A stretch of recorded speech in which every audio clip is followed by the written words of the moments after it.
ओ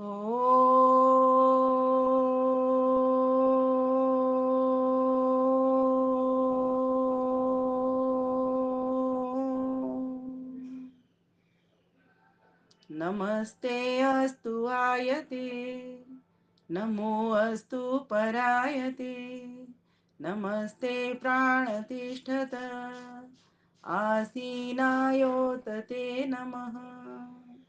ॐ शन्नो मित्रः शं वरुणः शन्नो भवत्वर्यमा शन्न इन्द्रो बृहस्पतिः शन्नो विष्णुरुक्रमः। ॐ नमो ब्रह्मणे नमस्ते वायो त्वमेव प्रत्यक्षं ब्रह्मासि त्वामेव प्रत्यक्षं ब्रह्म वदिष्यामि ऋतं वदिष्यामि सत्यं वदिष्यामि तन्मावतु तदवक्तारमवतु अवतु माम् अवतु वक्तारम् अवतु माम् अवतु वक्तारम्। ओम शांति शांति शांति।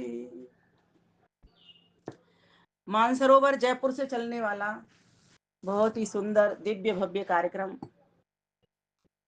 बहुत ही कुशल संचालन कर रही हमारी आदरणीय बहन सुधा मित्तल जी।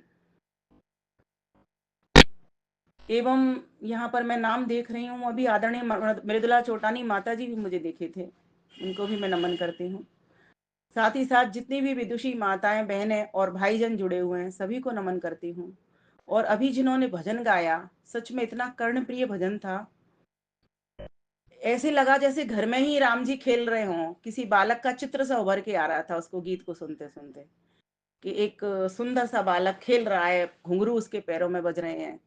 इतना मतलब ऐसे आनंद सा आ गया जैसे बचपन में जैसे छोटे बच्चे को देखते हैं हंसते खेलते हुए चलते, जब वो घुटनों से चलता है तो कितना आनंद आता है। तो उस बहन को भी नमन करती हूँ। साथ ही साथ जहाँ जहाँ से भी जो भी जिस माध्यम से जुड़े हुए हैं, वैसे माध्यम तो इनका मुझे लग रहा है सिर्फ जूम ही है, तो जहाँ जहाँ से जुड़े हैं उन सभी भाइयों को, बहनों को, माताओं को, बच्चों को सादर सप्रेम नमन वंदन अभिनंदन और चंदन करती हूँ। बहनों भाइयों, आप सभी ने नवरात्र मनाए अच्छे प्रकार से, शक्ति और भक्ति की आराधना भी की, खूब सात्विक भोजन भी खाया, खूब तल करके भी, खूब पकौड़े भी खाए, खीर भी खाई, सब कुछ किया। हमने भी किया, जो आपने किया हमने भी किया, सबने किया, क्यों करें क्यों नहीं। मोदी जी कहते हैं मिलेट्स खाओ, हमने मिलेट्स खाए। तो इन दिनों ये ऋतु का आहार था कूटू, इसीलिए, पर आजकल मिलावट के चक्कर में मना कर दिया जाता है और कुछ ज्यादा इसको हम तल भून लेते हैं, तो भी ये स्वास्थ्य के लिए, लेकिन जो पचा सकते हैं, जो वर्क करते हैं, उतना शारीरिक मेहनत करते हैं, उनके लिए कोई भारी नहीं पड़ता। लेकिन हम जैसों के लिए, मेरा तो गला ही एक दिन खाने से खराब हो गया। कुछ बोलना ज्यादा पड़ा है इन दिनों, 9 दिनों में, और कुछ एक दिन वो खा भी लिया तो कुछ गर्म होता है फूड, वो तो उस पर लगता है ठंडा पानी पी लिया, क्या हुआ। कल तक तो ठीक था, लेकिन आज खिचखिच खिचखिच हो रही है, और तो उसके लिए क्षमा चाहती हूँ। प्यारे भाइयों बहनों, जैसा कि हमारा विषय है मर्यादा पुरुषोत्तम श्री राम, आइए आज इस पर ही चर्चा कर लेते हैं। तो नव संवत्सर आया, आपने नए नए संकल्प लिए होंगे, किसी ने कुछ लिया है, किसी ने वेद पढ़ने का लिया, तो किसी ने यज्ञ करने का लिया, है ना, तो किसी ने योग प्राणायाम व्यायाम करने का लिया, किसी ने अपनी बुराई छोड़ने का लिया, तो किसी ने एक अच्छाई भरने का लिया। कोई ना कोई संकल्प लिया होगा, और नहीं लिया कोई बात नहीं, तो अब ले लें। भगवान राम के जीवन को जब हम देखते हैं तो पूरा की पूरा जीवन उनका आर्यत्व से भरा हुआ था। वे सच्चे आर्य थे। महापुरुषों के जीवन वृत्त हमें नित नित सिखाते हैं, सदा शुभ कर्म करके वे हमारा अपना जीवन सफल बनाते हैं और हम सबका भी जीवन सफल बनाते हैं। वास्तव में इसीलिए ही वो, मुझे लगता है, जब वो आर्यत्व से भरे थे तभी वो भगवान भी कहलाए। और भगवान कहलाए तो तभी क्योंकि उनके भीतर बहुत सारी ऐसी चीजें थी जो सामान्य व्यक्ति के भीतर नहीं होती, अर्थात वे मर्यादाओं से पूर्ण परिपूर्ण थी। हमारे शास्त्रों में भगवान शब्द का भी अर्थ बताया, हमें आर्य शब्द का भी अर्थ बताया, मर्यादा का भी अर्थ बताया। अपना ऑडियो बंद करेंगे, अपना ऑडियो बंद करेंगे तो मैं बोल पाऊंगी। भगवान राम आर्य थे। आज ये हम आर्य समाज के मंच पर भी बैठे हैं, मानसरोवर आर्य समाज से चलता है ये, जयपुर से। तो आर्य शब्द क्या कहता है, कैसे गुण हमारे भीतर होने चाहिए, तो उसके लिए एक श्लोक आता है बड़ा सुंदर, जो कि भगवान राम के भीतर था। इसीलिए उनको आपने देखा होगा, सीता जी ने भी आर्य कह करके पुकारा, पूरा घर भी उनको आर्य राम कह करके पुकारता था। आगे भी जब वो वनों में भी 14 वर्ष का वनवास भी उन्होंने भोगा, तब भी उनको आर्य, क्योंकि उस वक्त पर 3 संस्कृतियां थी। पहली संस्कृति थी आर्य संस्कृति, जिसका जो केंद्र था मुख्य, वो अयोध्या था। दूसरी संस्कृति थी वानर संस्कृति, जिसका कि मुख्य केंद्र किष्किंधा था। तीसरी संस्कृति थी राक्षस संस्कृति, जिसका जो केंद्र था वो लंका था, जिसको आज हम श्रीलंका कहते हैं। आप नोट करते चलिए, बहुत पते की बात मैं रखने का प्रयास करूंगी। आर्य संस्कृति, यूं तो सभी वेदों का पठन पाठन करते थे, यज्ञ आदि भी करते थे। रावण भले ही राक्षस संस्कृति से था, लेकिन वो भी वेदों का विद्वान था, दर्शनों का विद्वान था, इसीलिए उसको दश शीश वाला और लंकेश भी कहा जाता है, क्योंकि 4 वेदों और 6 दर्शनों का उसको ज्ञान था। वो तो उसकी आप सभी जानते हैं कि उसके अहम ने उसको गिरा दिया, उसके व्यभिचार ने, बुरे कर्म ने उसको पतन की ओर ले रास्ता दिखा दिया, अन्यथा तो वो कभी मारा नहीं जाता। सबसे बड़ा शिव भक्त था, वो ईश्वर का भक्त था। दूसरी बात, जो मैंने कहा आर्य संस्कृति, जिसका जो केंद्र अयोध्या था, अयोध्या के भीतर सभी लोग आर्यत्व से भरे हुए थे। आर्यत्व के कुछ विशेषताएं होती हैं, शांतः तितिक्षुर दान्तश्च सत्यवादी जितेंद्रिय दाता दयालु नम्रश्च आर्या स्यात् अष्टभेय गुणैः। 8 जो गुण होते हैं वे व्यक्ति को आर्य बनाते हैं। वे कौन से गुण हैं 8 गुण जो आर्य बनाते हैं, तो कहा पहले शांत। शांत से मतलब ये नहीं है कि व्यक्ति ने सिर्फ मौन किया हुआ है, चुपचाप रहता है। चुपचाप रहने वाले तो गलत लोगों का समर्थन भी करते हैं, तो वो शांत नहीं है। मन की शांति, मन से वो कितना शांत है, मन से कितना वो सुख दुख से हटा हुआ है, कितने उसके भीतर शांति अर्थात चैन है, अमन है, यहाँ शांत का अर्थ। तो भगवान राम का जीवन जब हम देखते हैं तो इस प्रकार का जीवन दिखाई देता है कि लक्ष्मण तो फिर भी थोड़ा उग्र स्वभाव के थे, उग्र हो जाते हैं। जैसे कब उग्र हुए थे, जैसे जब क्या कहते हैं, राम लक्ष्मण को वनवास हो जाता है और भरत ननिहाल से लौट करके अपने घर आ जाते हैं, तो फिर सबने एक प्रोग्राम बनाया हुआ होता है, क्योंकि भरत कहते हैं मैं तो राज्य सिंहासन लूंगा नहीं, जब मेरे भैया नहीं ले सकते, वो वनों को जा सकते हैं, तो मैं तो वन में ही अपनी चादर बिछा के सोऊंगा, मतलब मैं राज्य पर नहीं बैठूंगा। तो उन्होंने अपनी चरण पादुकाएं, उनकी जो राज्य सिंहासन की अर्थात भैया राम की जो चरण पादुकाएं थी, वो सिर पर रख ली। लेकिन मैं भैया से मिलने जरूर जाऊंगा, मैं देखूंगा भैया मेरे कहां पर हैं। तो पूरे नगरवासी, पूरे अयोध्या नगर के लोग, सारी प्रजा, और उनको पता करने के लिए माताओं के साथ में चल देती है। तो जब देखती हैं खूब सारी धूल उड़ रही है, घन गर्जन कर रहे हैं, बहुत तेज शोर हो रहा है, घोड़ों की पदचाप सुनाई दे रही है, तो लक्ष्मण को लगा कि कोई हमारे ऊपर अटैक करने आ रहा है, क्योंकि वन तो है ही वो। तो हो सकता है उसको एक मन में एक विचार कौंध जाता कि कहीं हमारा भरत तो नहीं है, कहीं भरत तो हमारे ऊपर नहीं ऐसा वार करने के लिए आ रहा। तब जाकर के, क्योंकि हो सकता है वो केकई से मिला हुआ हो, जब ऐसा विचार, अशुभ विचार उसके मन में आया, तो लक्ष्मण ने सीधे ही उसकी उग्रता को शांत कर दिया, और स्नेह भाव से जब वो भरत आ जाते हैं, तो उनको भरत मिलाप के नाम से आज भी हम और आप उनको जाना जाता है, उनको जानते हैं कि उन्होंने भरत मिलाप किया। एकदम से उनकी उग्रता शांत कर दी, नहीं लक्ष्मण तुम ठीक नहीं समझ रहे, वो भैया है, वो मिलने के लिए आ रहा है, हमें ले जाने के लिए आ रहा है अयोध्या में, वो हम पर वार करने के लिए नहीं आ रहा। मैं केकई माँ को अच्छे से जानता हूँ, मैं भरत भैया को अच्छे से जानता हूँ। केकई मेरी सबसे प्यारी माँ है, भरत मेरा सबसे प्यारा भाई है। जैसे तुम मुझसे सबसे प्यारे हो, ऐसे भरत भी मेरा भाई प्यारा है। तो तब भी उनको शांत पूर्वक हम देखा करते हैं। दूसरी बात, तितिक्षु हो, तितिक्षु का अर्थ होता है तपस्वी, तपश्चर्या का जीवन जीने वाला। धूप पड़े, छांव पड़े, सर्दी हो, गर्मी हो, मान हो, अपमान हो, कोई तुम्हें फूलों का हार भेंट करे, कोई तुम्हें कंटकों पर लेकर के चले, दोनों ही विषम परिस्थितियों में भी अपने आप को सम स्थिति में बना करके रख लेना। तो भगवान राम को आप सभी जानते हैं कि जब वनवास का ऑर्डर हो रहा है, एक दिन पहले ही राज सिंहासन मिल रहा है, एक दिन पहले ही राज सिंहासन मिल रहा है, तब तो कोई खुश नहीं हो रहे बहुत अधिक। जैसे हम लोगों को कुछ थोड़ी सी भी माया मिल जाए या थोड़ा सा भी हमारा कुछ भला काम हो जाए या मान सम्मान मिल जाए तो खुशी हो जाती है।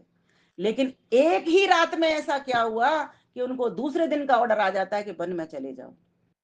तो उसको भी वो सहर्ष स्वीकार करते हैं, वहां भी कोई उनको निराशा के भाव उनके चेहरे पर दिखाई नहीं देते। तो दोनों ही स्थितियों में अपने आप को जो स्थित कर लेता है वही तो गीता के अनुसार स्थित प्रज्ञ कहलाता है और वही असली तपस्वी है। क्योंकि तप का अर्थ क्या होता है? द्वंद्व सहनम तप। जो द्वंद्वों को सहन कर ले उसको तप कहते हैं। तो ये दूसरा गुण, ये जिस व्यक्ति के भीतर ये शांति है, जिस व्यक्ति के भीतर ये तपश्चर्या का गुण है, वही आर्य। समझना, आर्य का मतलब ये नहीं है कि सिर्फ तुमने हवन कर लिया और वेदों का पाठ कर लिया। ये दो अंग तो हैं। वेदों का पाठ आर्य करता है, करना चाहिए। यज्ञ आर्य करता है, आर्य को करना चाहिए। लेकिन जो विशेषताएं असली हैं, जो हमारे गुणों को विकसित करती हैं, गुणों को प्रकाशित भी करती हैं, उद्घाटित भी करती हैं, गुणों के द्वारा हम किसी का जीवन भी परिवर्तन कर सकते हैं, तो वे चीजें होनी बहुत अनिवार्य। वे ही हमारे आरत्व की सिद्धि करती हैं। तो भगवान राम उनसे परिपूर्ण थे। शांता तितिक्षुर दांतश्च, अपनी इंद्रियों पर नियंत्रण करने वाला। कौन सा ऐसा क्षेत्र था जहां पर भगवान राम ने अपनी इंद्रियों पर नियंत्रण नहीं किया? बताइए। 14 वर्ष तक वनवास में रहे हैं, उनके क्या बच्चे नहीं हो सकते थे? पूर्ण ब्रह्मचर्य से रहते हैं, जबकि ब्रह्मचर्य का काल 25 साल तो उनके निकल गए थे। विवाह हो गया था, वो तो 25 साल के बाद वन में गए हैं, जब उनको राज सिंहासन मिलना था। वो साल तो उनका गृहस्थ आश्रम का था, वहां पर तो उनको बच्चे होने थे। क्या हुआ? घर में नहीं तो वन में हो सकते थे, लेकिन नहीं। जैसे कृष्ण का इतिहास सुनते हैं वैसे ही श्री राम का भी इतिहास रहा। देखो, दोनों ही महान पुरुष युग युग तक जीवित रहेंगे, अमर रहेगी उनकी गाथा। क्यों? यही तो मर्यादा है, अपने आप को नियंत्रण में रखने ला। जो व्यक्ति अपने आप को नियंत्रण में रखता है, जो व्यक्ति अपने आप को धर्म में, कर्म में, नियम में, कर्तव्य में, व्यवस्था में चलाना जानता है, उसी को आर्य समझना। चौथी बात, शांतः तितिक्षुर दांतश्च सत्यवादी, जिसका जीवन सत्य से भरा हुआ हो। महर्षि दयानंद कहते हैं राम जी ने अपने जीवन में कभी भी झूठ नहीं बोला। जो झूठ नहीं बोल रहा वही सब समझना मर्यादित है। क्योंकि ये जो इंद्रियां है ना, हमसे खूब झूठ बुलवाती हैं अपने स्वार्थ के लिए। लेकिन जिसका जीवन दूसरों के लिए ही, जो दूसरों के लिए ही जी रहा है, वो कभी भी झूठ नहीं बोलेगा। झूठ कब बोलते हैं? जब हमारा अपना स्वार्थ होता है, अपने आप का हम बचाव करते हैं। उन्होंने कहीं भी किसी भी स्थिति में अपना बचाव नहीं किया है। जहां जहां उन्होंने देखा, वहीं वहीं पर, जैसे उनको पता चला कि सीता माता जब रावण के पास से आ रही हैं, तो लोग, प्रजा क्या कहेगी कि ये तो अपवित्र होकर के आई हैं, तो उन्होंने अग्नि परीक्षा भी सीता मैया के लिए, प्रजा के हित के लिए, जिससे प्रजा हम पर ये लांछन ना लगा सके कि तुम अपवित्र को लेकर के आए। प्यारे भाइयों बहनों, समझने की बात है। और सीता मैया की सीधी उनके साथ रजामंदी थी, वो स्वयं से ही अग्नि परीक्षा देना चाहती थी। रामायण पढ़ेंगे आप, वाल्मीकि रामायण, वहां पर ये प्रसंग चल रहा है। वहां पर वो कह रही हैं कि हे राम, मेरी मैं अग्नि परीक्षा देना चाहती हूँ। अब लोगों ने बहुत सारी भ्रांतियां अलग अलग तरह से प्रस्तुत कर दिया। मैं उनकी ओर आपको नहीं ले जाना चाहती, मैं अपनी सत्य बात बताना चाहती हूँ कि हम आर्यत्व से भरने के लिए हमें क्या करना चाहिए। तो उन्होंने कहा कि मैं अग्नि परीक्षा दूंगी और मैं अपनी पवित्रता को साबित करूंगी। तो उन्होंने पवित्रता को साबित किया और भगवान राम उनको लेकर के आए। पांचवी बात, शांता तितिक्षुर दांतश्च सत्यवादी जितेंद्रिय, इंद्रिय जित होना। ये बहुत बड़ा गुण है।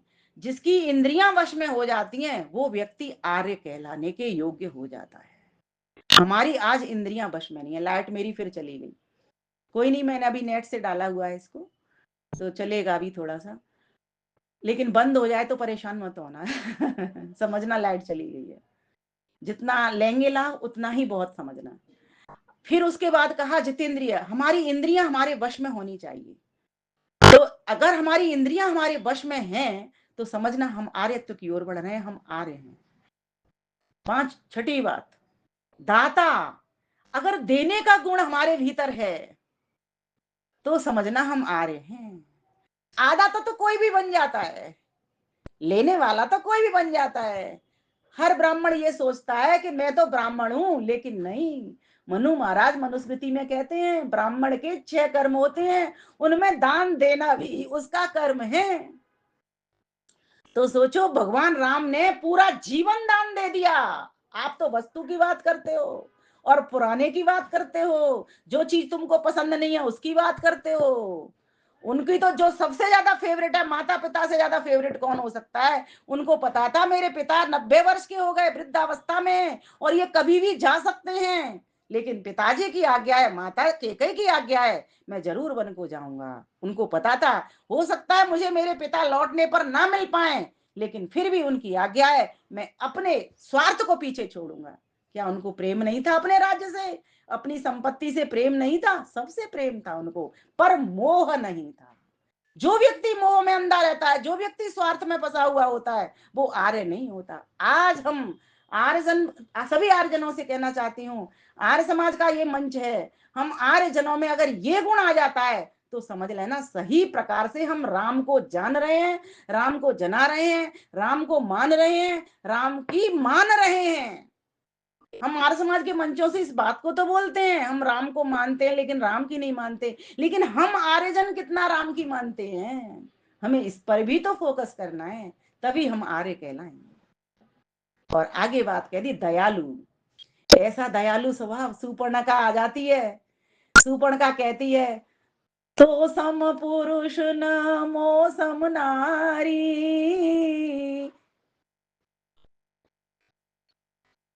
लाइट चली गई लगता है, फिर क्या हो रहा है, ये आवाज चली गई।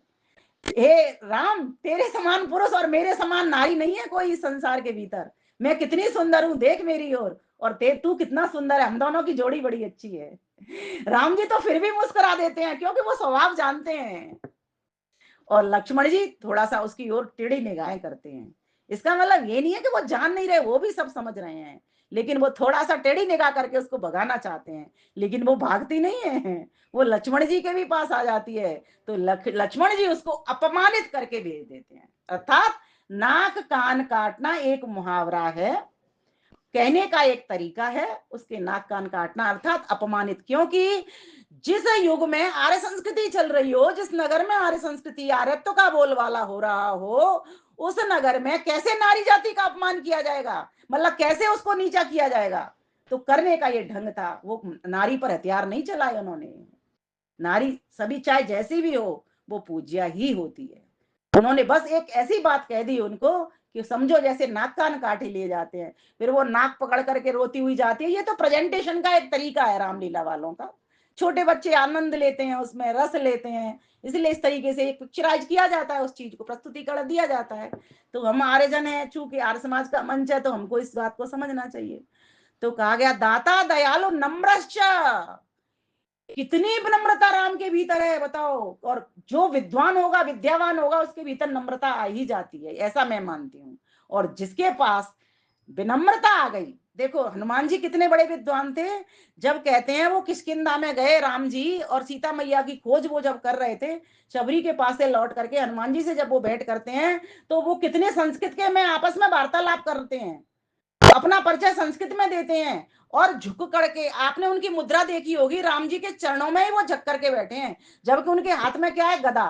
कितना भारी बल है, बल का घमंड हो सकता था हनुमान जी को, लेकिन नहीं हुआ है। लेकिन राम जी भी कम विनम्र नहीं है, उनको उठाते हैं। और वो तो बड़े थे, बहुत लंबे चौड़े थे हनुमान जी तो, और वीर वो भी कम नहीं थे राम जी, लेकिन फिर भी उनके सामने इस तरह से हाथ जोड़ लेते हैं। तो प्यारे भाइयों बहनों, जिस व्यक्ति के भीतर आर्या स्यात् दाता दयालु नम्रश्च आर्या स्यात् अष्टवीर गुण, ये जो 8 गुण होंगे, अपने आप को आकलन करके देखना, क्या मेरे भीतर ये आर्यत्व के गुण हैं या नहीं है। अगर नहीं है तो मैं प्रयास कर दूं आज से, तभी मैं राम नवमी मनाने में सार्थक हो पाऊंगा, सफल हो पाऊंगा।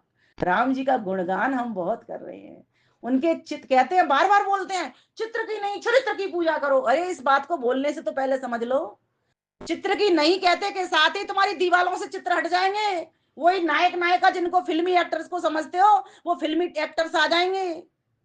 इसीलिए चित्रों को आप एक चीज बदलिए, चित्रों को घर में लाओ और चित्र को देख करके चरित्र को बनाओ। ये मेरी पंक्ति आप लिखवाइए कहीं दीवार पर, मेरे को अभी निकली आपके सामने। चित्रों से घर को सजाओ और उस चित्र को देख करके अपने चरित्र को वैसा बनाओ।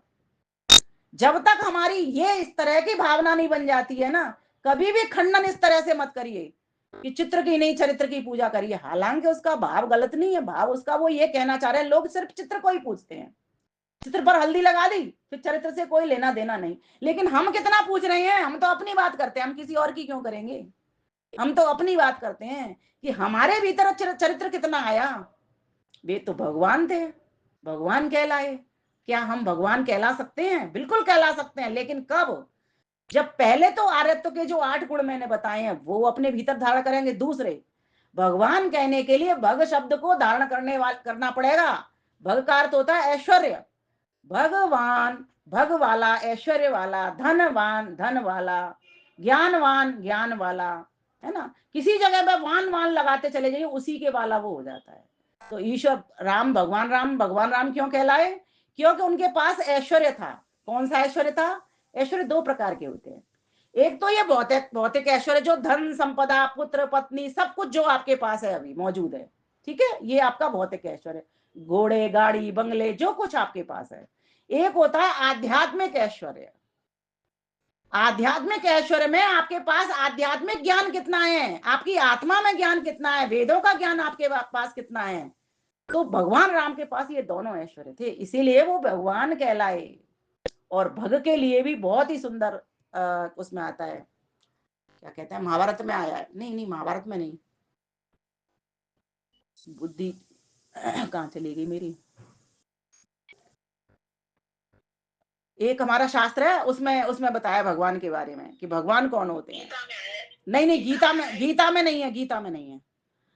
उसकी वो बता देती हूँ श्लोक आपको, मैं बाद में बताती हूँ। समग्रस्य ऐश्वर्यस्य धर्मस्य यशस श्रिय ज्ञान वैराग्योश्चैव षण्णां भग इति ऋणा, षण्णां भग इति ऋणा। ये किसी में है, कहाँ का है, कहाँ से उद्धृत है, मैं भूल रही हूँ इसको।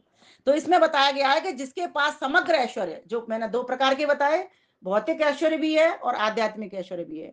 फिर कहा धर्मस्य, धर्म पर चलने वाला है। अब धर्म क्या की व्याख्या क्या है, तो मनु महाराज ने बहुत सुंदर दी है। धृति क्षमा दमोस्तेयम शौचमेन्द्रिय निग्रह धीर विद्या सत्यम क्रोधो दशकम धर्म लक्षणम, दशकम धर्म लक्षणम। बोले भगवान राम के भीतर ये 10 गुण थे। धैर्य भी उनके पास था, क्षमा भी उनके पास थी, दम अर्थात मन को वश में करना भी वो जानते थे। बिना मन के वश में करके युद्ध नहीं जीता जा सकता और राक्षसों को परास्त नहीं किया जा सकता और वन में भी नहीं जा सकता। कोई भी काम बिना मन के बस में नहीं हो सकता। सारी इंद्रियां मन से ही हमारी एक्टिव होती हैं। मन अगर कहेगा तो करेंगी, मन अगर नहीं, लेकिन उनके मन बस में था, इसलिए सारी इंद्रियां, इसलिए तो वो इंद्रिय जित भी कहलाए। और ये गुण आरत्व का भी था। तो कहा धर्म धृति क्षमा दम अस्तेयम। चोरी की तो बात ही कहाँ है, जो भी जिसने पूरे जीवन भर सत्य बोला हो उसकी चोरी की तो बात ही कहाँ है। शौचम पवित्रता, अद्विर्गात्र शुद्धेन अद्विगात्राणि शुद्ध्यन्ति मनः सत्येन शुद्ध्यन्ति विद्या तपोभ्याम भूतात्मा बुद्धिर्ज्ञानेन शुद्ध्यति। चारों प्रकार की शुद्धि उनके पास थी। उनका शरीर, उनका मन, उनकी बुद्धि, उनकी आत्मा, सभी उनके शुद्ध थे। जो शुद्ध व्यक्ति होता है वही भगवान कहला सकता है। क्या हम शुद्ध बनेंगे? क्या हम बन सकते हैं शुद्ध? आप कहोगे आत्मा रूप से तो हम सभी शुद्ध हैं, लेकिन आत्मा रूप से तो शुद्ध हैं, लेकिन इंद्रियां तो आपके साथ लगी हुई हैं। इनसे क्या शुद्ध कर्म कर पा रहे हैं? क्या शुद्ध ज्ञान हमारे पास है? क्या शुद्ध भक्ति में हम उतर पा रहे हैं? ये हमको देखना पड़ेगा। भगवान राम तो शुद्ध भक्ति में उतरे ना। शुद्ध ज्ञान था कि पिताजी की आज्ञा है और पिताजी ने मुझे कहा है वन में जाना है, तो शुद्ध ज्ञान को धारण किया ना उन्होंने अपने जीवन में, तभी तो वो वन में गए। नहीं तो वन में नहीं जाते तो बनते भी नहीं वो। आज हम भी उनको नहीं जानते। कैकई माता ने जो योजना बनाई है, प्लानिंग की है ना, जबरदस्त की है वो। लोग कैकई को बुरा कहते हैं, मैं कहती हूँ कैकई जैसी माता नहीं है। वीरांगना थी वो। महाराजा दशरथ भी जब युद्ध में जाते हैं तब वहां से भी बचा करके उनको लाती हैं, ये भी आप जानते हो। लेकिन ये बताना बहुत जरूरी है, रिवाज तब तक नहीं होगा ना, बार बार भूलते रहेंगे अपने महान पुरुषों को। रामायण का एक एक पात्र स्मृति में रखने योग्य है, पूजन के योग्य है, सत्कार के योग्य है। चाहे आप महर्षि वाल्मीकि कृत रामायण पढ़िए, चाहे रामचरितमानस, बस अंतर कितना पड़ता है। महर्षि वाल्मीकि कृत जो रामायण है वो तो उस काल की है, त्रेता काल की। राम जी को, लक्ष्मण जी को, सबको देखा है महर्षि वाल्मीकि ने। लेकिन ये जो रामायण है, तुलसीदास जी की जो रामायण है, रामचरितमानस जिसका नाम है, वो अभी की है, कलयुग की। और दूसरी बात क्या अंतर पड़ता है, वो शुद्ध संस्कृत में है, जिसका हम हिंदी अनुवाद करके अब समझ रहे हैं। लेकिन वो रामचरितमानस है, वो अवधी भाषा में। अवधी भाषा में क्या होता है कि जो अवधि अवध प्रांत के लोग समझ पाए, सरल तरीके से समझ पाए, उस तरीके की, जिसको कहते हैं देशज भाषा, देशज भाषा में है वो। तो उससे लोगों को जल्दी पकड़ में आती है। अगर मैं किसी बात को आपसे अपनी बोली में कहूं, ब्रज भाषा में मैं बोलूं, तो बहुत जल्दी समझ लोगे। अगर मैं उसको और गूढ़ करके कठिन संस्कृत में बोलूं, तो आप अर्थ पूछोगे मुझसे, तो समझ में नहीं आएगी। अंतर क्या पड़ा उसमें, कि उनके पास जो वास्तविकता आई, अब चूंकि तुलसीदास जी कवि थे, तो कवि जब अपनी कविता का लेखन करता है तो उसमें अलंकार भी डालता है, उसमें शैली भी डालता है अपनी, है ना। जब अलंकार और शैली उसके भीतर डालेगा तो बात का विस्तार हो जाएगा। जैसे इनकी एक बात बताती हूँ, ढोल गंवार शूद्र पशु नारी, ये सब ताड़न के अधिकारी। ठीक, उन्होंने चार बात कही। आर्य समाजों ने बहुत विरोध किया, एक जगह पर भी विरोध चल रहा था, मैं खड़ी हो गई, मेरे से रहा नहीं गया। मैंने कवि कवि की भाषा को समझने वाले कवि ही चाहिए और कोई नहीं चाहिए। सामान्य व्यक्ति कवि की भाषा को नहीं समझ सकता। मैं अहंकार से नहीं कह रही इस बात को, मैं एक उस हिसाब से कह रही हूं कि तुलसीदास जी एक महान कवि थे, साहित्यिक कवि थे, और उन्होंने क्या कहना चाहा है, उन्होंने एक शब्द किया, और एक शब्द से होता है बहुअर्थन को ज्ञान, श्लेषता सो कहते हैं भूषण सकल सुजान। कवि भूषण जी कहते हैं कि एक शब्द के अनेक अर्थ होते हैं। जैसे महर्षि दयानंद की भी सत्ता प्रकाश देखोगे, वहां भी उन्होंने लिखा है, अगर किसी को तुम सैंधव कहोगे, कोई व्यक्ति यात्रा पे जा रहा है और उसको कहो सैंधव लाओ, है ना, कोई नमक ला के रख दे तो गलत बात है, जबकि सैंधव के दो अर्थ हैं, नमक और घोड़ा। और कोई व्यक्ति भोजन कर रहा है, घोड़ा ला के रख दे तो भी वो गलत अर्थ हो जाएगा, उनको तो नमक चाहिए भोजन कर रहे हैं तो। ठीक इसी प्रकार से एक शब्द के बहुत सारे, जैसे एक आता है ना, कनक कनक ते सौ गुनी मादकता दिखाए, एक कनक माने धतूरा है, विष है, और एक कनक माने सोना भी है ना शशि दीदी, दो अर्थ है ना। जब दो अर्थ हैं तो हमको उन अर्थों को समझना चाहिए। तो तुलसीदास जी ने एक ताड़न शब्द लिया। ताड़न का अर्थ क्या होता है, ताड़न के बहुत अर्थ होते हैं। एक तो पीटना होता है, जिसको आज जन सामान्य ले रहा है, दूसरा बजाना, है ना, तीसरा समझाना, चौथा सिखाना, पांचवा सम्मान करना। मैं कितने भी अर्थ बोलती चली जाऊं इस जगह पर, लेकिन यहाँ चार शब्द है तो चारों के ही मैं बताना चाहूंगी आपको। ढोल, अब ढोल की ताड़ना क्या होगी जी, आप इतने समझदार लोग बैठे हो, प्रबुद्ध लोग, ढोल को बजाएंगे, उसके तार अच्छे कसेंगे, तब तो वो ठीक बजेगा। तो क्या ढोल को बस ऐसे ही मारना है, डंडे से पीटना है? नहीं, ढोल का बजाना ही उसका ताड़न करना है। गंवार, गंवार व्यक्ति का ताड़न क्या होगा जी, गंवार को क्या मारते रहे डंडे से, हाँकते रहे ऐसे? उसको समझाना है, सिखाना है, जिस भाषा से समझ सकता है उसको काम बताना है। गांव के व्यक्ति, गंवार व्यक्ति को शिक्षित करना है, ये समझ लीजिए। चलिए और दूसरे ढंग से कर लीजिए। अब देखिए ताड़न का तीसरा अर्थ देखिए, ढोल गंवार शूद्र। शूद्र व्यक्ति किसको कहा है, महर्षि दयानंद ने शूद्र किसको कहा है, मैं महर्षि दयानंद की भाषा से बताना चाहती हूँ। उन्होंने कहा जिसको पढ़ाने से भी विद्या नहीं आए उसको शूद्र, तो उसको सेवा का कार्य दे दिया जाए, छोटी मोटी सेवा, झाड़ू लगा लेगा, पोछा कर लेगा, तो उसकी ताड़ना क्या होगी जी शूद्र की, उसको सेवा का काम सिखला देना। इतनी सी तो बात है। फिर आगे क्या कहा, ढोल गंवार शूद्र पशु। अच्छा, पशु की ताड़ना क्या होगी, पशु को डंडे से हाँकना सही रास्ते पर चलाने के उसके लिए डंडा चलाना पड़ेगा पशु को, उसके लिए डंडा, अगर वो अड़ जाए तो उसको डंडे से चलाना पड़ेगा, उसकी ताड़ना ये होगी। और अच्छा आगे चलिए, नारी, नारी की ताड़ना क्या होगी, शिक्षा करना, सम्मान करना। मनु महाराज कहते हैं यत्र नार्यस्तु पूज्यन्ते रमन्ते तत्र देवता, जहां स्त्रियों का आदर सत्कार होता है वहां देवता निवास करते हैं। एक तुलसीदास जी ने अपने एक चौपाई के द्वारा इतनी बड़ी बात कह दी, और आज हम तुलसीदास जी का विरोध करना चाह रहे हैं। क्यों भैया, किसी एक विद्वान ने कह दी, दूसरे व्यक्ति ने समझने का प्रयास ही नहीं किया। उन्होंने तुलसीदास क्या है, इन्होंने क्या लिख दिया भाई, हम नारियों को कहां पर पहुंचा दिया इन्होंने, पीटने की वस्तु बता दिया? नहीं, हमें सही तरीके से, अभी तुलसीदास जी तो है नहीं, तो हम क्या करेंगे, हम प्रस्तुतिकरण का ढंग सीखेंगे, उस चीज को समझने का प्रयास करेंगे।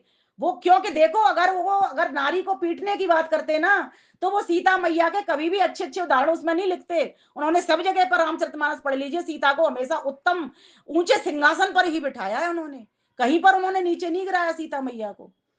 तो जब इतना ऊंचा वो आदर दे रहे हैं उनको, तो फिर हमको समझना चाहिए। अगर इस चौपाई को कुछ लोगों ने कहा ढोल गमार शूद्र पशु चारी कर दो जी, नारी नहीं था ये, तो लिखते लिखते चार ही वस्तुएं थी। एक व्यक्ति ने ये भी प्रेजेंटेशन दिया। मैंने कहा चल भाई तूने नारी हटा दी, बढ़िया किया, नहीं तो फिर इसी पे डिबेट चलती रहती है सारा दिन कि नारी को उन्होंने ऐसे कर दिया, तूने हटा दिया, यही वेट ठीक है। लेकिन अगर उन्होंने नारी लिखा, और अगर आप ताड़ना का अर्थ लेते हो, तो नारी का ताड़ना का अर्थ उसको। और दूसरी बात बताना चाहूंगी कि जब वो काल था तुलसीदास जी का काल, नारियों को शिक्षा का अधिकार नहीं था।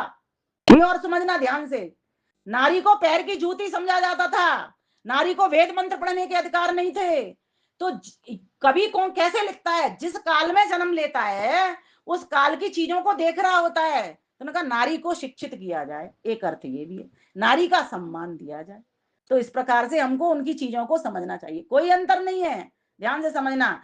लेकिन वही इस बात को बता सकता है जो पहले वाल्मीकि रामायण को पढ़ेगा, उसके बाद में रामचरितमानस को पढ़ाएगा। अगर रामचरितमानस अकेली पढ़ी है और वाल्मीकि रामायण नहीं पढ़ी है, आपको अपने वैदिक सिद्धांत नहीं पता, आपको श्लोकों का नहीं पता, तो आप प्रेजेंटेशन करने में बहुत गड़बड़ा सकते हो कहीं भी। इसीलिए मैं सभी से निवेदन करना चाहूंगी, पहले महर्षि वाल्मीकि कृत रामायण को पढ़िए। श्लोकों के अर्थ हिंदी में आ गए हैं, बड़े ही सरल आ गए हैं। मैंने तो उनका काव्य अनुवाद भी किया हुआ है। एक भरत प्रतिज्ञा भी मैंने ऐसी बनाई हुई है, पूरी 16-17 श्लोक है उनकी पूरी प्रतिज्ञा। कल मैंने अवंतिका में सुनाई थी, अभी आज आपको नहीं सुनाऊंगी, वीडियो के माध्यम से वो दे दूंगी, क्योंकि वो समय बहुत लेती है, इसलिए आज मैं आपको नहीं सुनाऊंगी। हो सकता है किसी दूसरे मंच पे भी, मेरा भी कार्यक्रम है एक, हो सकता है वहां मेरे प्रसंगानुसार वो चीज निकल आए, तो वहां सुना दूंगा, आप लोग जुड़ने का प्रयास करना। फिर मैं एक और बात बताना चाह रही थी, समग्रस्य ऐश्वर्य धर्मस्य यशसा श्रिय। देखो आज जगह जगह पर कीर्तन हो रहे हैं, कीर्तन का अर्थ क्या होता है, जिसकी कीर्ति का गुणानुवाद किया जाए उसको कीर्तन कहते हैं। शब्दों को समझोगे तो चीज समझ में आ जाएगी। तो राम जी का कीर्तन क्या हुआ, राम जी के कीर्ति जो यश फैला हुआ है उसका गुणानुवाद करना। तो वो गुणानुवाद कैसे चल रहा है आजकल समाज में, श्री राम जय जय राम, बोलो श्री राम जय राम, श्री राम जय जय राम, श्री राम जय जय राम, श्री राम जय राम, बोलो श्री राम जय जय राम। एक व्यक्ति बोला, बहन जी आप पौराणिक हो क्या? मैंने कहा शुद्ध सनातनी हूँ, शुद्ध सनातनी, आर्य संस्कृति की सिद्धांतों की मर्मज्ञ हूँ, मत कहना आगे से पौराणिक हूँ। मैं पुराणों को भी जानती हूँ, मैं वेदों को भी जानती हूँ, दोनों चीजों को जानती हूँ। आप ये बताइए मैंने मंत्र में क्या बोला, श्री राम जय जय राम। आप सभी बैठे हैं, सभी से पूछना चाहती हूँ, श्री राम की जय करना अच्छी बात है कि बुरी बात है? अच्छी बात है। अच्छी बात है। तो बताओ मुझे, पौराणिक कह दिया श्री राम जय राम का कीर्तन कर दिया। भाई कीर्ति किसकी का की जाती है, जिसमें महान गुण हो उसकी तो कीर्ति की जाएगी ना। देखो जहां पर, देखो देवियों का कीर्तन किया जाता है वहां पर देवियों का कीर्तन किया जाता है, देवियों का गुणानुवाद किया जाता है। जहां राम जी का गुण कीर्तन होता है वहां राम जी का गुणानुवाद, जहां कृष्ण जी की बात चलती है वहां कृष्ण जी का गुणानुवाद होता है। तो ये तो गुणानुवाद है। और जब ईश्वर की बात आती है तो ईश्वर का गुणानुवाद होता है, कीर्तन किसी का भी हो सकता है।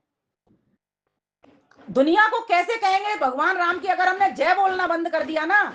हम वैसे मंदिरों में भी तो बोलते हैं मर्यादा पुरुषोत्तम श्री रामचंद्र भगवान की जय, बोलते हैं कि नहीं बोलते? तो इसी चीज में ही तो ये है, श्री राम जय जय राम। मैंने कहा भैया इसमें कहां से आया, वो बंदा चुप हो गया। मैंने कहा भीतर से चुप हुए हो कि नहीं, मेरे कहने से चुप मत होना, भीतर से चुप हुए हो कि नहीं? नहीं तो अभी और भी पूछ लो मेरे से, बहुत सारी बातें इस पर मैं आपके समक्ष रख सकती हूँ। तो बहुत सारे लोगों ने खूब करतल ध्वनि की। मैंने कहा देखो करतल ध्वनि की मुझे आवश्यकता नहीं है, बट बस मैं इतना ही बताना चाहती हूँ, काटना बहुत आसान काम होता है, लेकिन किसी को जोड़ना, किसी को अपना बनाना बहुत मुश्किल काम होता है। उसके लिए बुद्धि चाहिए, विवेक चाहिए, आपको उसको समझना पड़ेगा, बैठ करके उसके ऊपर चिंतन करना पड़ेगा, तब निकाल पाओगे।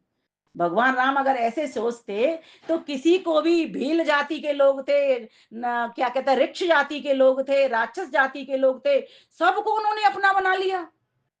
आज तो हम ये कह देते हैं ये उस संगठन का जी, उस संगठन का, ये आर्य समाजी तो नहीं है, लिया काट दिया हमने ना।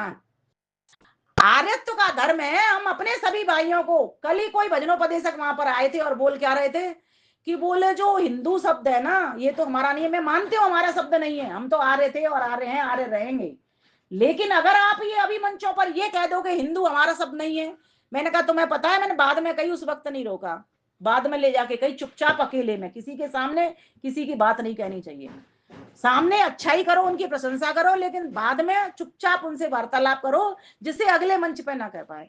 तो मैंने उनको ये कहा, मैंने कहा हिंदू का अर्थ क्या है, बोले काला और काफिर और चोर।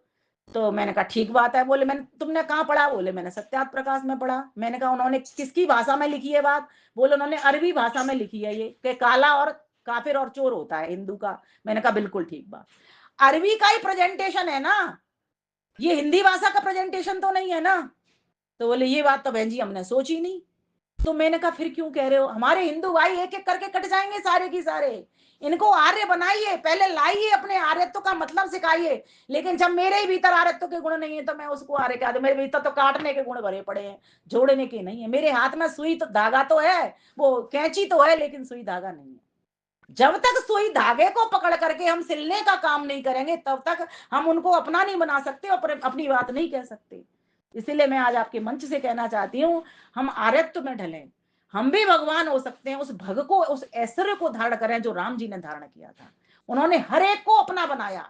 देखो केवट की नाम में बैठते के साथ केवट उनका पांचवा भाई हो गया, निषाद के पास जाते के साथ ही निषाद राज भी उनके छठे भाई हो गए, हनुमान जी से मिले वो भी उनके सातवें भाई हो गए, एक एक करके सबको भाई मित्र बनाते चले, सुग्रीव से मिले वो उनके आठवें भाई हो गए, एक एक करके उनके भाई बनते चले जा रहे हैं, और देखिए सबको राज्य दिला रहे हैं।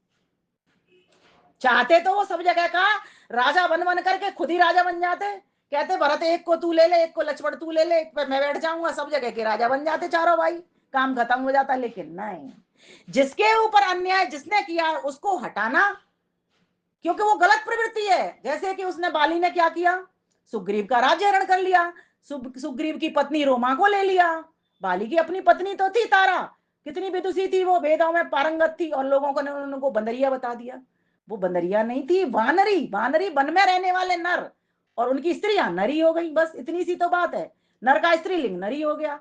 तो वानर और वानरी का अर्थ होता है जो वनवासी लोग आज भी तो रहते हैं, जब आज भी रहते हैं तो आर्य समाज का कर्तव्य बनता है उनको बताना कि वन में रहने वाले वनवासी लोगों को भी उन्होंने अपना बनाया, और उनके ऊपर भी जो अत्याचार हो रहा था, अनाचार हो रहा था, व्यभिचार हो रहा था, उन करने वाले लोगों को उन्होंने हटाया, और जो अच्छे लोग थे उनको वो लेकर के गद्दी पर उनको वहीं के वहीं बिठाया, जो उनका राज्य सिंहासन था।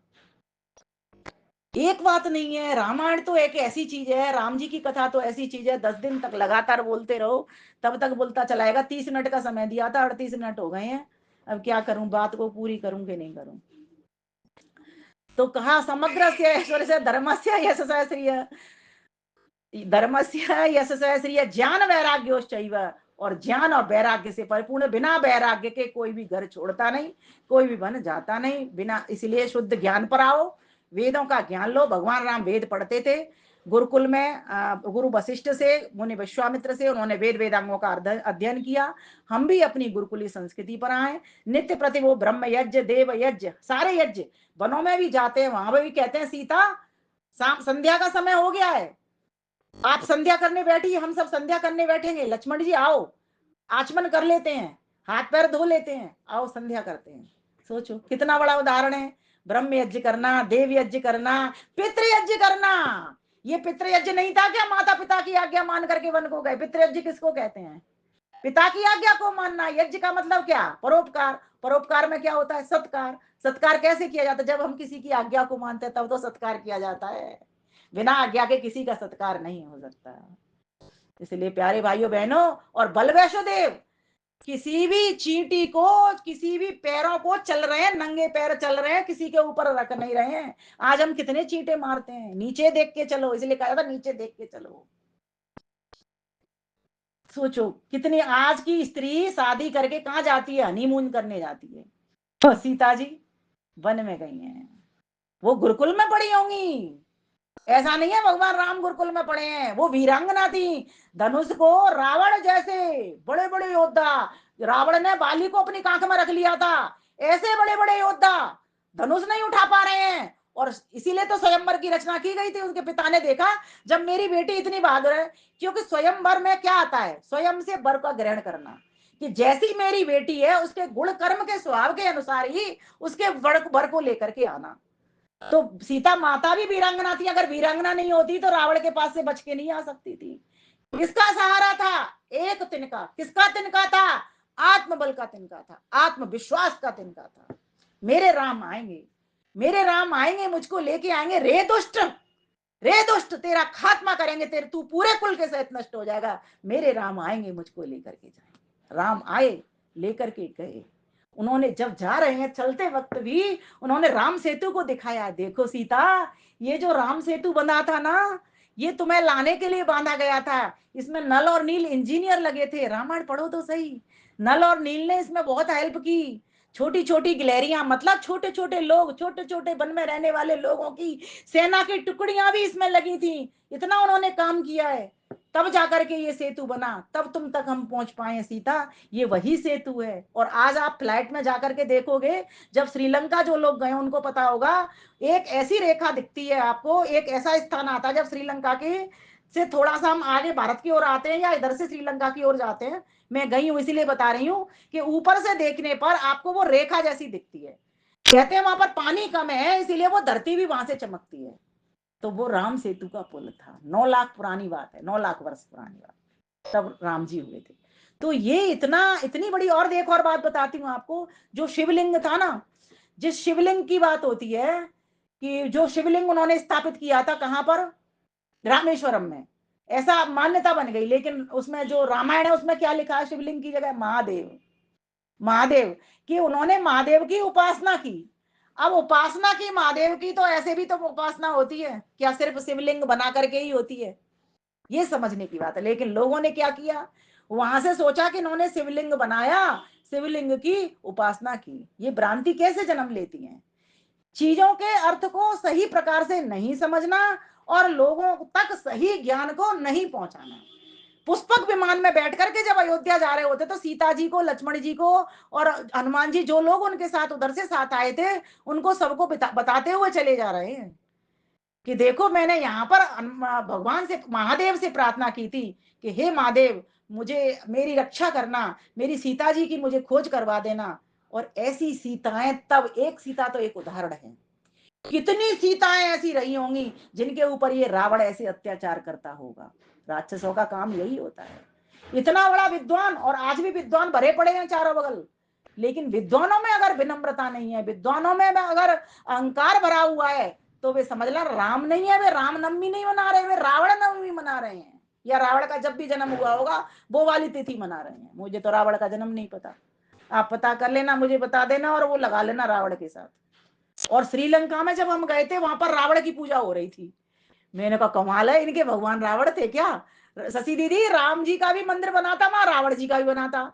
तो वो रावण जी करके बोल रहे थे, कह रहे ये हमारे रावण जी हैं और ये भारत के आए हुए राम जी हैं। ऐसे कह रहे, दोनों में जी लगा के बोल रहे थे। मैं तब भी ठीक है, रावण के संग कम से कम राम की चित्र तो लगा रखा है। मैंने कहा कोई भारत का व्यक्ति, समझदार व्यक्ति आएगा तो राम के हाथ में धनुष बाण नहीं थे, धनुष बाण और पकड़ा जाएगा और रावण को गिरता हुआ टेढ़ा कर जाएगा मूर्ति को। तो प्यारे भाइयों बहनों, बातें तो बहुत सारी हैं, मैं बहुत सारी आपको भी सुनाऊंगी, अभी दूसरा भी होने वाला है। लेकिन तब तक एक छोटी सी रचना आपके मंच पर भी कह देती हूँ अपनी। यज्ञ से हुए थे राम, यज्ञ में जिए थे राम, यज्ञ की ही रक्षा हेतु वनों को गए थे राम। पुत्रेष्टि यज्ञ से हुए थे राम, है ना, और पूरा जीवन यज्ञ में बीता था, उनका परोपकार में बीता था। और यज्ञ की ही रक्षा के लिए तो गए थे, जब ऋषि मुनि के जो यज्ञ करते थे उन पर विध्वंस करते थे राक्षस लोग, तो यज्ञ की रक्षा के लिए ही तो गए थे। तो सोचो, तीन बातें आ गई इसमें। यज्ञ से हुए थे राम, यज्ञ में जिए थे राम, यज्ञ की ही रक्षा हेतु वनों को गए थे राम। गुरुकुली शिक्षा न्यारी, विश्वामित्र गुरु भारी, थे वशिष्ठ कुल गुरु, सन्निधि में विद्या सारी। एकमेव उनका लक्ष्य, एकमेव उनका लक्ष्य, धरा को करूंगा स्वच्छ, राक्षसों को संहारूं, सज्जनों की करूं रक्ष। अनुव्रति पितुमात रहे साथ लक्ष्मण भ्रात, वनों में गुजारी रात, पतिव्रता पत्नी साथ। छोड़ते न ब्रह्म यज्ञ, छोड़ते न ब्रह्म यज्ञ, कहते मुनि वाल्मीकि, फल फूल कंद मूल, शाकाहार से ही प्रीत, शाकाहार से ही प्रीत। त्याग से भरे थे राम, त्याग से भरे थे राम, राग को हरे थे राम। व्यष्टि से समष्टि तक, व्यष्टि से समष्टि तक, वैराग्य से भरे थे राम। सुख में न फूले राम, दुख में न झूले राम, चाहे शीश हो मुकुट, चाहे वन आज्ञा राम। जात पात वर्ण भेद, ऊंच नीच दूर दूर, केवट निषाद सवरी, प्रशंसक थे भूर भूर, प्रशंसक थे भूर भूर। आश्रमों में जाते राम, सीखते विद्या ललाम, ऋषि मुनि पत्नियों के चरणों में कर प्रणाम, चरणों में कर प्रणाम। जिस जिस राज्य से हटाते आतंक राम, वहीं के ही आर्य को गद्दी पे बिठाते राम। संतति हो वीर धीर, संतति हो वीर धीर, चिंतन गंभीर राम, चिंतन गंभीर राम। बेजी आश्रम जान की, करने प्रवीण राम, करने प्रवीण राम। प्रजा वत्सल राजा राम, प्रजा वत्सल राजा राम, विमल करे प्रणाम। जय जय जय जय सबके राम, श्री राम जय राम, श्री राम जय राम, श्री राम जय राम, श्री राम जय राम, श्री राम जय राम। बोलिए मर्यादा पुरुषोत्तम श्री रामचंद्र भगवान की जय। सभी माताओं बहनों भाइयों का हार्दिक धन्यवाद करती हूँ। नमस्ते जी।